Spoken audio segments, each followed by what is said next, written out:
लगभग 1 किलोमीटर ससुराल रह गए तो सूरज डूब गया बाबूजी। दिन के डूबताई, अरे दिन के डूबताई वो के लागया नियरिया करई के ससुररिया चला।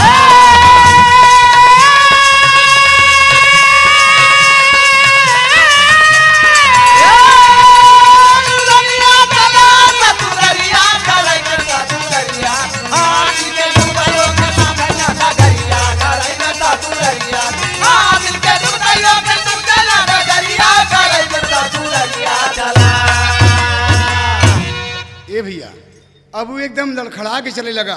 उसने तो कहूँ आगे पांव रखी गड्ढा न हो, कहूँ इधर देखा तो उधर देखा तो हाथ ऐसे ऐसे करा था और जैसे बाबूजी कहीं लपटा जाए जना कहूँ शराबी हटे। और तब तक लड़का आज लाख डाट पर कबड्डी होत बा और कबड्डी होत बा गोरू रोक के लड़का रोके हैं जो गोरू को चरवाह रहे, गोरू रोक के रखे हैं और कबड्डी दोनों पार्टी में दुई गांव में 1 लाख डाट बा कि आज जे जीती देखा जाएगा। अरे बाप रे कबड्डी में तब एकर जेकर रतौंधी होत बा एकर छोटकवा सार ननकौआ जेकर नाम बा, उ ननकौआ कबड्डी बोले बदे आए गवा। अब बोल रहा है बड़ी तेज तेज, चल कबड्डी कबड्डी कबड्डी कबड्डी कबड्डी कबड्डी कबड्डी कबड्डी कबड्डी कबड्डी कबड्डी कबड्डी कबड्डी कबड्डी कबड्डी कबड्डी कबड्डी कबड्डी। ये अनहरा समझ गए कि तो एकर बोली तो जैसे हमरे सरवा की नहीं, हमारा छोटका सार जैसे, हाँ वही ना हो। तब ले वो अंदर वही ठोंक बैठा कि लही के तो तीर नहीं बुलाए ननकौआ बे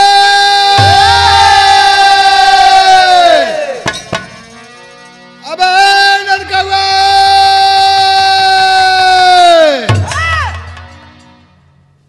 ननकौआ कबड्डी में मस्त बा। तब ले दो लड़कियां बाहर से जाए का थी हिरन को तोखा क्यों बुलावत बाग।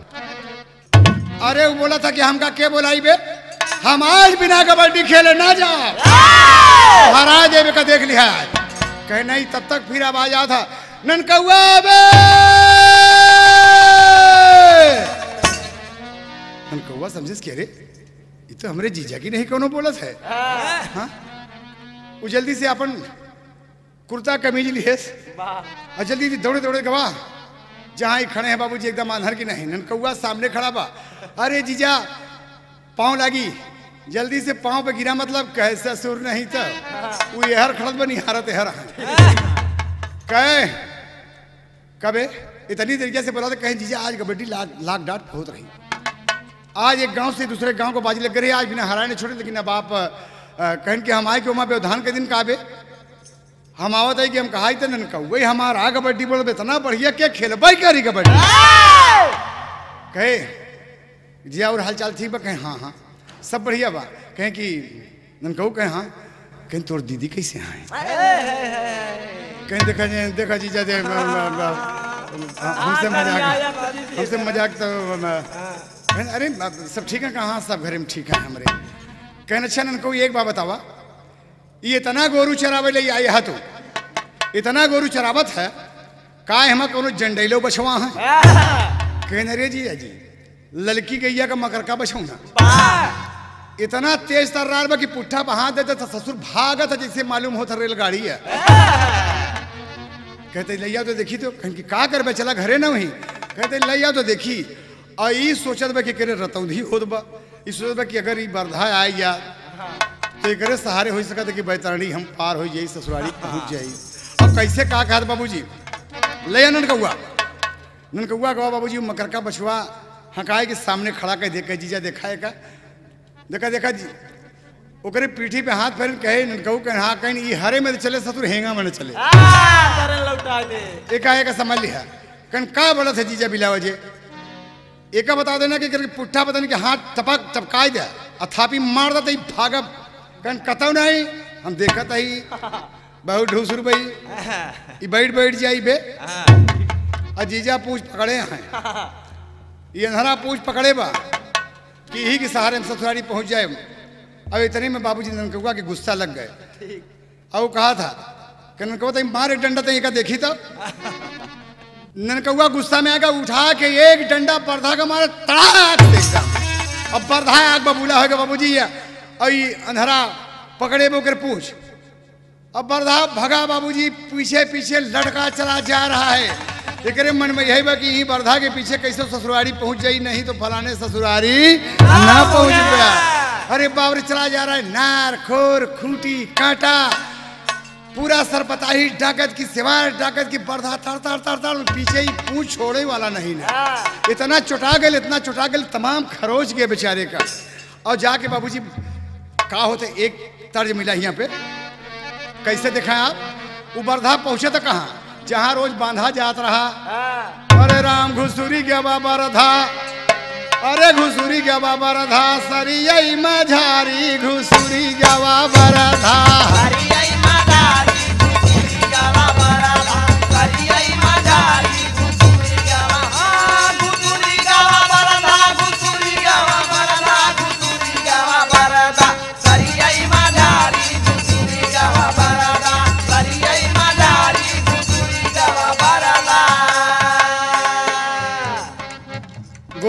गोरू आए गए सब। घरे वाले समझें कि गोरू चर के आवत है सब। अंदन कौआ हियाँ सोचत कि अरे बाप रे, जीजा पूछिए न छोड़े नहीं कैसे भवा कि अरे पप्पा रे बड़ी चोट खा गए हुई। लेकिन हियाँ देखा वो पहुँचा है। तब ले जहाँ बछुआ बांधा जात रहा वहाँ जाए के वो खड़ा हो गया खूंटा के पास, अपने हौदा के पास। देखे हौदा में कोयर नहीं बा।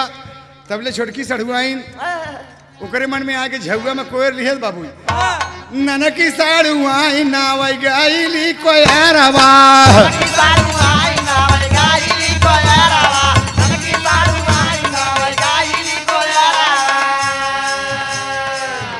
अरे बछवा का देख है मन में कार लागवा।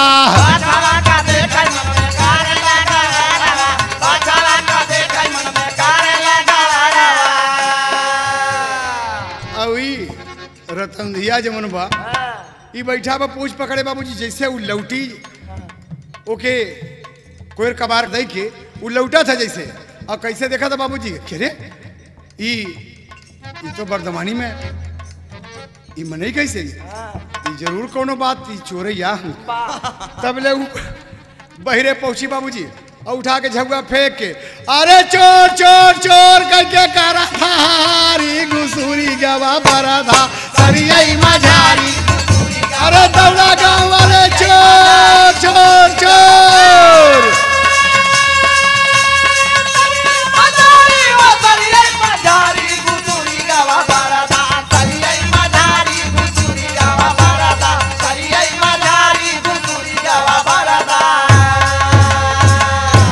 इतने में जब शोर सुने कि चोर कहाँ आए गिरी बप्पा रे, संजय चोर हाँ आए। वो है गौवा का दौड़े 10-20 लवंडवा।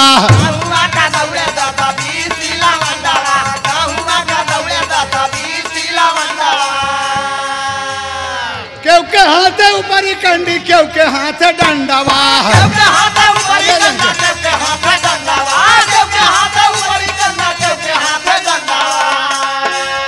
अरे जीजा जी का अच्छी तरह कराई खातिरदारी घुसुरी का बरधा सरियई मझारी घुसुरी गवा बरधा।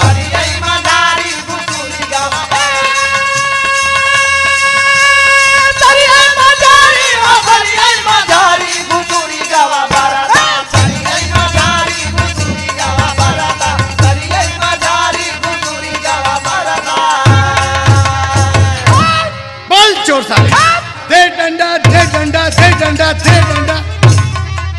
लात मुका घुसा एकदम पीट पाट के ऐसा नबकी। अरे बाप रे, यही ससुरारी के खातिरदारी या। हे भगवान रतनधी क्यों कनो हो। इतना चोट तो रास्ते में खाए बहू बरधई के पीछे पीछे नजनी कितना लात लगा बो करे। अहिया पर पूरा ससुरारी वाले मारकर थे। तब ले मतलब सड़ुइनी के माई जो रहा है वो बगल में गए रहा है। वो हल्ला सुन के वो आगे कि काबा बेटी काबा बेटी काबा, कहीं पागल है वो, तू तो जाके हुआ बैठी गया दिया के लसाने। तो कहीं नहीं समझ में आवत बटे। यहाँ चोर आए रहा बरधा को लेकर खोल ले जा। तब कहाँ बा भाई भगवती लूटे का मार देना थी। कहन बहुत मारे ही बड़की माई तो साले का हड्डी पसली तोड़ दी है, उठी ने जाएगी लेटा है बेचारा। इतनी मार पड़ी भी उठी नहीं सकत बा। बूढ़ा कहीं बाबू कहीं की बेटी ने के लिया शिमनी तो लिया चिमनी। चिमनी लेके बाबूजी जब पूछे देखा थी कि अरे मोर पप्पा रे इतना बिट्टी के हमारे मेहमान हैं। कहें हम आई, कहें हाँ बिट्टी के मेहमान हैं। अरे मोर पप्पा रे तब ले वो लेटा पर कहे अय्या पालागी। कहें जिया बेटवा लंबी उम्र हो, हमेशा खुशी रहा। और भैया कैसे तू इतने में ननकौआ गोरू लेके आएगे तमाम। कहें कहे हमारे तो दुआरे भीड़ लग बहु का बा। कहें ननकऊ चोर चोर कह के हल्ला मारे। अब वहीं तुहार माई आई कि हम सब बहुत पीटे। तुहार माई आई कि पहचान की था ना ना ना ना ना ये तो बेटी के मेहमान है। कहना अरे हटा हटा तो देखिए हटा तो भीड़ हटाएगी। जब अंदर पूछा कैसो कैसो जीजा जी। कहें ननकऊ बस बोला जी तू। कहें जब तुम मारा जाए लगे तो कहा कि रहा कि हम फलाने के दामाद ही तो गांव वाले क्यों न मर्दन। कहन कब यही गांव में हम बियाहे में आए, यही गांव में हम गौने में आए, यही गांव में हम थौने में आए। अरे ससुर तुहार गांव आनहर बा हमका चिन्हत नहीं कि हम के ही। हम बोलब तब जनबे कि फलाने ही। हमका कौनो आनहर समझता काबे। खैस एक बात बताई जिया जी जब बरधा भगा तो कर पूछ काहे नहीं छोड़त। कहना बेवकूफ न बनाए बे। अगर हम बरधा छोड़ दे खियावा पियावा बछवा और कहूँ बहक जात तो कहता कि जीजा पूछ छोड़ दिया बछवा हमार बहक गा 4-6 हजार का नुकसान हमार करा दे। हम तोहरे लाजन ससुर एक पीछे पीछे पकड़ कितना लात लाख बा हम ही जानी थी। कहने रे पप्पा रे ये कुछ समय में आओ। कहीं जीजा उठा कहीं ननका वो आवे के आएगे लेकिन हम उठब ना। कहीं लेटे रह कहीं ना उठब बे। माई आई गई बाबू आई गई कि उठा मेहमान गलती हो गई। गांव वाले सभी खुड़ के जीजा गलती हो गई जीजा गलती हो गई। देखा बाबूजी कैसा बा बीच बाजार में जूता मान गली में आए कि हाथ जोड़े उठ गए। कहीं जीजा चला चला बैठा एकदम तमाम गर्दा उर्दा जो लगा है वो के पूछ पाँच के गमछा से अपने झाड़ फूंक के बाबूजी आवत है। और चारपाई के पास पहुंचे कहीं जीजा जी चारपाई बैठा। चारपाई तो ओका दिखाता ही न बा वो बैठे कहाँ। तब ले कहा ननकऊ सुना हम आवे के आए गे बे अब मार खाए इनको समझ के कि तुहार इज्जत अपन इज्जत हम एक समझे ससुर। मार खाए ली आवे के आगे लेकिन चारपाई में न बैठा। कहीं का जीजा बात कर था पखुरा में हाथ लगाए बाबू दोनों हाथ पकड़ा का जीजा बैठा बैठा बैठ गए। जीजा बैठा दे। जीजा सोचे कि ये हम चाहत रहे चारपाई दिखात नहीं है हम बैठी कहाँ बैठ गए। बाबूजी अपने मन में सोचत हैं कि रे बाप रे जय हनुमान ज्ञान गुण सागर जय लोक उजागर है महावीर विक्रम बजरंगी कुमद निवार सुमत के संगी। हे भगवान मदद करा हे बजरंग बली। बड़ा गजब भाई के पहलवान साहब हम लंगोटा माने यही ऐसे जूता लाद खिवाऊ बे तो लंगोटा तो हम चढ़ाओ। अरे बप्पा रे तब ले कौआ गोवा अपनी छोटकी बहन से कहा था ओ ओकर दीदी बड़की जो नहीं रहता धिया का मेहरारू बा वो कहे कुछ समझ में नहीं आता। बोले ठीक ठाक रहे कैसे मतलब बरधा का पूंछ पकड़ के यहाँ पहुँचे है। गांव वाले सब मारता है बोल नहीं पाए। कहे नहीं दीदी लाजन नहीं बोले सही नहीं बोले कि जे बियाहे में आए गौने में आए थौने में आए ओका नहीं देखा था। सुबह गांव वाले पीटा था तो गौने वाले आन्हा रहा ओका कुछ शंका भाई ओके कुछ शंका हो गई बाबूजी। तो कहा था कहीं कहा कि सर बताई बढ़िया बताई नींबू मुँह गाड़ दे रही तो बढ़िया गाड़ देखते नींबू मुँह केवड़ा जल वल छोड़ दे बनाए के शरबत बाबूजी वो करे आगे सड़ुआइन लिया के रख दिए। कहे जीजा हला ला तो सबसे पहले देहात में पानी जा था बाबूजी। तो देखा बाबू वो समझ गया कि ससुररिया माँ वो कर क्यों न देला सथवा अलैके सरबत जी जाया अपन धोवई गोड़ हाथवा।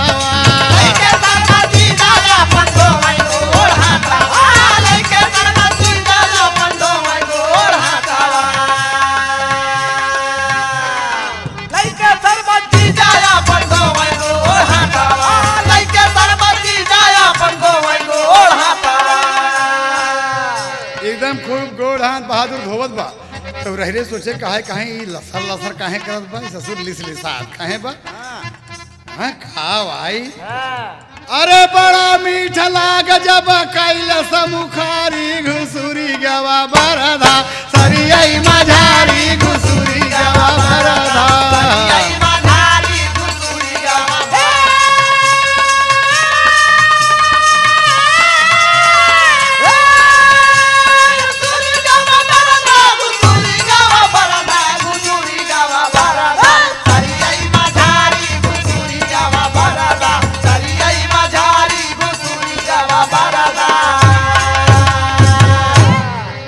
बाप रे ये मीठ मीठ लाग खाए दे तेरी गजब तो हो गई रे इतना शरबत रहा जवन कुछ बचा रहा बाबूजी उठाए के लोटा मारे गट गट गट गट पी गए ओका अजो के पी गए बाबूजी तो का कहा था कि अरे गजब तो हो गया कितना अच्छा शरबत रहा ही मजा आए गए तब ले सड़ुआइन बाबूजी पानी लेके आओ तो कहते अरे जीजा इस शरबत कैसे ननकौआ पहुंचा कहे कैसे यार इस शरबत कैसे आड़ा शरबत कैसे आड़ा है तू कहे ननकौआ कबे शरबत लिया के धै दी है अबे सब मनई के दुआरे खिलाल टेम टांग दे दुआरे उजियर हो जाए यही गोड़े के लिए धरे हा आ यही तोहार ई कुकुर जी आए हा कुल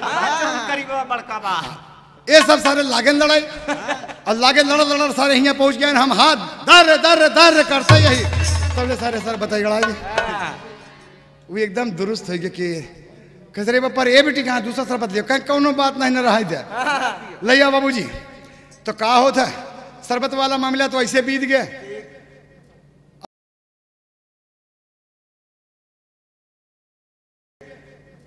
और गवाह अंदर बताया कि माई कहीं कुकुर लड़के सारे मारे शरबत भी अड़ाई दी हैं दूसरा दे शरबत बना के दूसरा शरबत आए जीजा पिए बैठा है प्रेम से कहीं जीजा कहें हाँ कहीं और सुनावा जीजा हाल चाल कहीं देखा न कहूँ तोहरे मारा हम आए हम कहा न कहूँगा हमारे बहुत मीठ मीठ बोला था बहुत अच्छा अच्छा बोला था यही बदे हम आए कहें अच्छा कहें हाँ तब ले भोजन तैयार हो गया वह का कहा था ननकऊ का भीतर बोलवायस अब बहन बतावे बतिया कहे जाके दरवाजे पे कही दे काफी हो गई रतिया करई बरे ससुररिया चले रे ननकवा कहे कि जीजा कैला जेवा नरिया करई बरे ससुररिया चले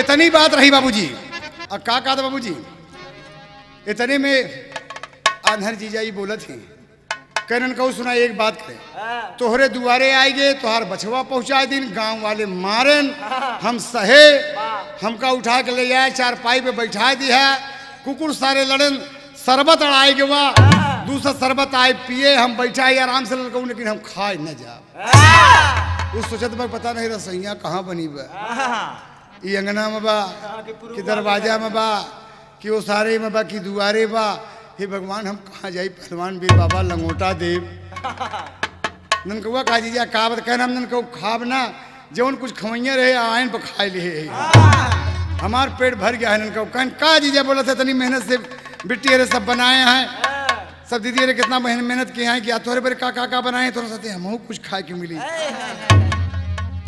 चल जीजा उठा मतलब पगुरा में हाथ लगाए वो सोचे यही तो चाहत रहे हम कि हम कहीं पर तब तक ननकऊ के कांधे पे उठाए के अंधरा धैन दे कहा ननकऊ तोहरे मारा आई थी बहुत अच्छा ननकऊ और रास्ता में आवत रहे गाना गाओ कि जादूगर सैया छोड़ मोरी बैया जादूगर सैया छोड़ मोरी बैया हो गई आधी रात अब घर जाने दे का जीजा इतना बेसुरा गावत इतना गड़बड़ मतलब एक जानता कैसे गावत था कहा जादूगर सैया छोड़ मोरी बैया हो गई आधी रात अब घर जाने दे जादूगर सैया छोड़ मोरी बैया हो गई आधी रात अब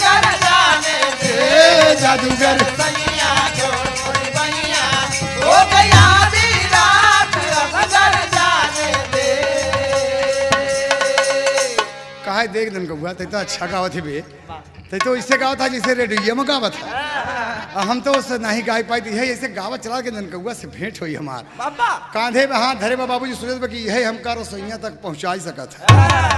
यही इतने में दरवाजा जो थोड़ी दूर रह गया, दरवाजा थोड़ी दूर रह गया बाबूजी, तो ननकौआ कांधे पर से हाथ उठा के जीजा तू आवा हम चली परोसवाई, तब से सथवाई छूट गया। आई बेचारा मोहार डांग तब दिवाली पर हाथ धरत जात बा, दिवाली पर हाथ धरत चला जात बा। अरे बड़ा गड़बड़ भाई, ननकौआ कह कि जल्दी से थाली परोसा जी आवत है। आई का काम कहे कि पावई ना मोहार यानी दरवाजा, अरे पावई ना मोहार चला जाए पछवारे, पावई ना मोहार चला जाए पछवारे, पावई ना मोहार चला जाए पछवारे, पावई ना मोहार चला जाए पछवारे, चला जाए पछवारे, पावई ना मोहार चला जाए पछवारे, पावई ना मोहार चला जाए पछवारे, पावई ना मोहार। पछवारा बाबा बड़ी ऊंच के खाई, लड़का सयान पल भर की हले मुताई, लड़का सयान पल भर कइले मुताई, लड़का सयान पल भर कइले मुताई। अरे छटक के सार चला गवा पोरसन मझारे, पावई ना मोहार चला जाए पछवारे, पावई ना मोहार चला जाए पछवारे, पावई ना मोहार।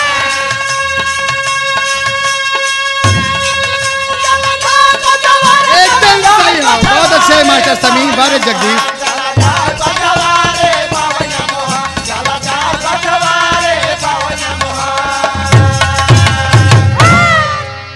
देहात में ऐसा होता कि मतलब पछवाई तरफ अक्सर लोग पिसाब उसाब करबे करती, कौन लड़का तुरंत ही मुँह के घर आई पछवाड़े चला जात बहु सोचते कि हे बजरंग बली हमका भोजन कराओ भगवान, हे प्रभु।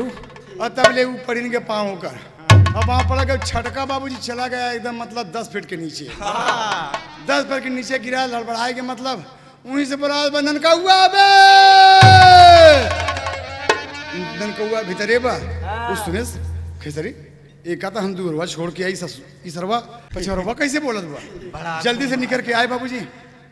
अबे ननकौआ, अरे ननकौआ ओकर साथ जोड़ के कस हो हियां कैसे करी, यहाँ पे यहाँ यहाँ भलमनई के दुआरा तई सही सलामती खाई चौरी करा दे तो न बने। हम सोचा खाए के पहले चलता पर सोए कहा हम पिसाब साहब कही ली तो आई, और तब ले हमका का पता मतलब कि अब वो तो दिखाता ही ना बा वो का है। अरे जीजा इतनी चौड़ी खाई बा कि एक जीप आवा था दूसरा जीप चली जाता। बोला अबे अबे तो क्या इतना कहना, समझ के तोर बाप जब यही कहीं कि बहुत अखबार पछवार बड़ा अच्छा भाई है, ससुर अच्छा है, अरे हाथ पकड़ निकाल बे, निकाल हमका हाथ पकड़ के। ननकौआ सोचे सके उल्टा चोर कोतवाल का डांटे से हाथ पकड़ के निकाले। बाबूजी कहे कि